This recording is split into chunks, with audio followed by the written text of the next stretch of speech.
Hey everybody, Prepper Nurse 1 here. Today is Friday, October 27th, 2017.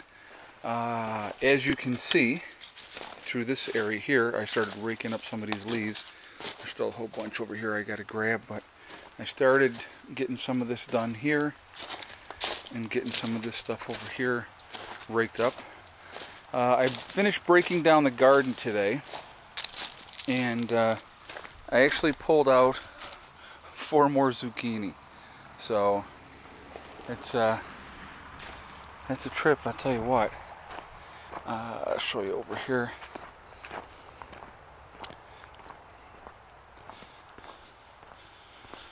So all the stone that was holding down the tarp that let the moisture in, but it don't let the plants grow up underneath them, I pulled all those stones out, and so then I pulled the tarps off, obviously, and now what I started doing is getting a decent layer of leaves over everything. You can see here we got some of the ash from the fire.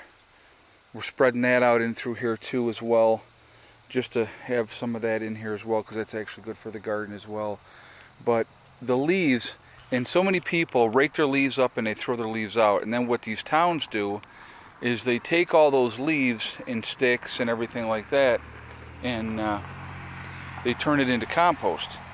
And so it ends up being a really black, rich soil once it's all composted down.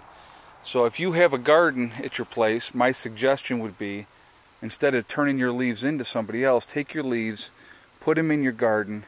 They'll break down naturally. It's actually really, really good for your garden. And that's why, like, if I go over into that area farther over, it is so rich, the soil, because for years, basically, those leaves have fallen every year. Nobody's raking them up, and they just get fed right into the soil, and it just really turns it into a really, really rich soil. And we'll walk over there and I'll show you that in a second. But so that's what I'm doing here. Like I said, as I've already talked about, I plan on expanding the garden next year. Hopefully, I would love to be able to put in a greenhouse. We'll see what happens with that. I don't know if that's going to actually happen yet, because the size, I'd love to put in a nice huge one right in this whole area. Really nice big greenhouse. That would be awesome. I don't know if that's going to happen. I hope it is. We'll see what happens. But that's the ultimate game plan, realistically. And so that was what I was working on a little bit today. Got that all squared away. The weather for the weekend, they're talking that Saturday and Sunday we're supposed to be getting rain. So there's probably not going to be a whole lot of outside progress. But I figured, I got up and I said I wanted to get going with this a little bit today, so I was working on this. Some of the leaves or a lot of the leaves are already down. Like, look at this tree here. That tree is completely bare. This one here is pretty bare now. So the leaves are definitely starting to come down. So we'll take a walk over here. And okay, so somebody had asked me, and I got to show you guys this because I kind of thought this was amusing. I know a lot of people are new to the channel. Okay, so you're going to see up here, you're going to see power lines, okay, running by, because people further down obviously have power. Okay, as you can also see, here's an old telephone pole line that is completely disconnected. There's nothing on it. There's no wires coming to my house other than the internet, which is down through here someplace. But there is no electrical coming to my house at all, because we don't have that. So, but I just wanted to share that with you guys, just because somebody had asked me that, and I kind of thought it was funny, because we moved up here and we've been completely off grid ever since we got up here. So I wanted to make a little progress today, so I did a little bit of work and got some stuff done. And so we're going to walk over here real quick, and I kind of wanted to show you guys. So there's the pumpkin that we had to get for Heather. She had to have that pumpkin.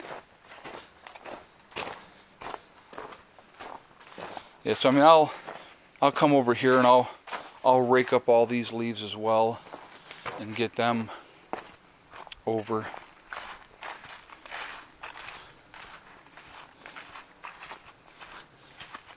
And eventually these here and this here is going to be part of the chicken house, which will be over in this area here. And so when we hopefully get chickens in the spring as well, I have plans that I want to do. It's just a matter of everything coming together. But you know, again, that everything comes down to two things: time and money. So we're just trying to get things squared away as we can. Okay, so we're gonna go up over in here. Now here's a lot of potential. I could do a lot of stuff with this part of the property, and eventually I will. But all right, let's see.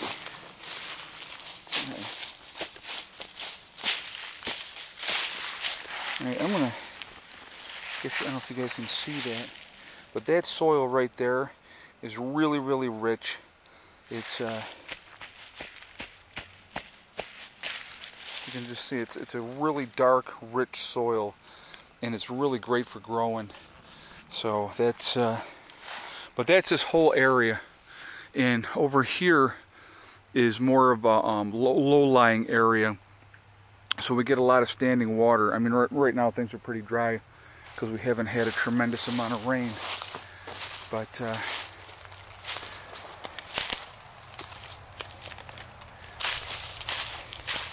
yeah, this is pretty dry over here right now.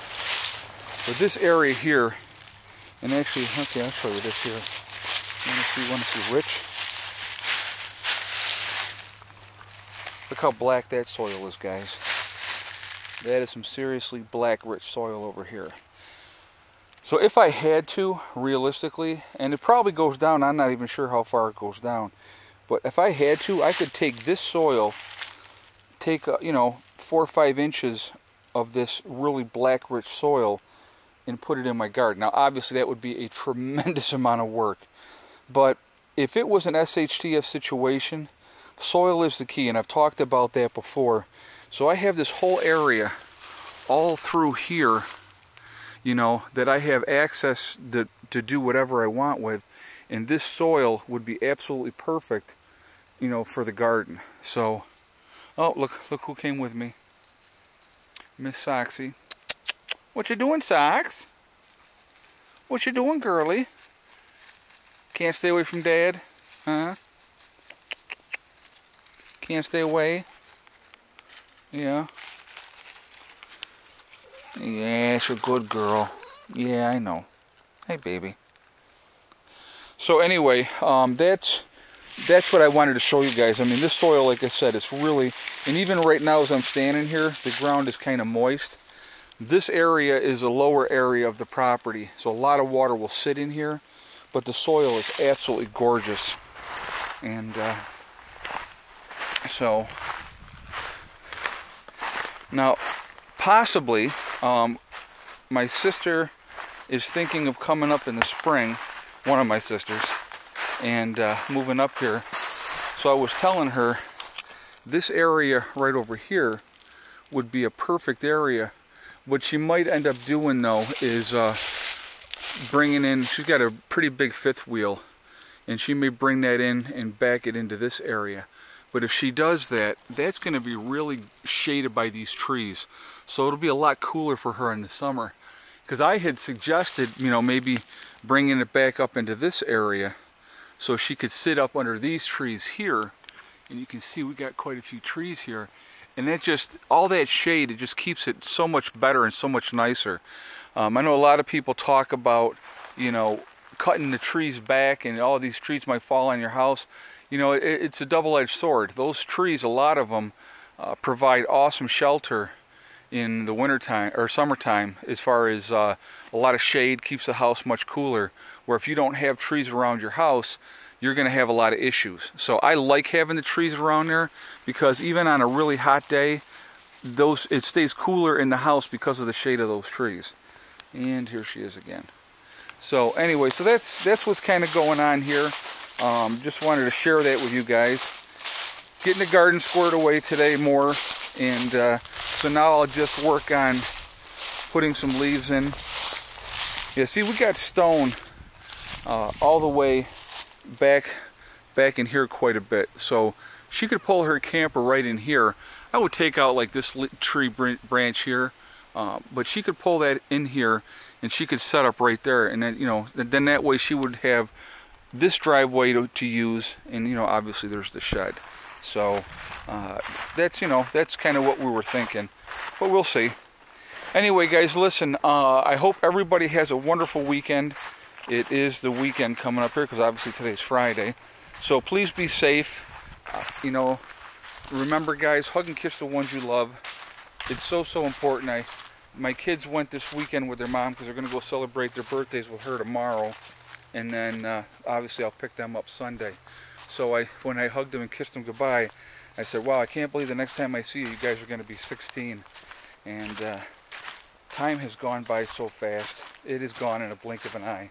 You know, that's one of the things that a lot of people don't realize, because they're chasing that hamster wheel.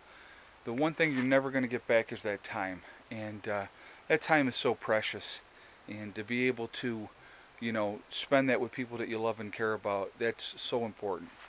And remember, guys, it's STD. You work at things methodically, you're going to get to where you want to go. It's one step at a time, one thing at a time, one day at a time. STD. I mean, it's funny that that's a great acronym that works. But if you say STD, people go, oh yeah, I know what an STD is. But think of it as a positive thing. And you know, you guys will get there. You know, you work at it methodically. In the spring, we're going to be planting more trees again, more apple trees probably. Or, well, I definitely want to put in a couple more cherry trees and some other fruit trees as well. And we'll just keep banging away at it. And the next thing you know, we're going to have an awesome orchard.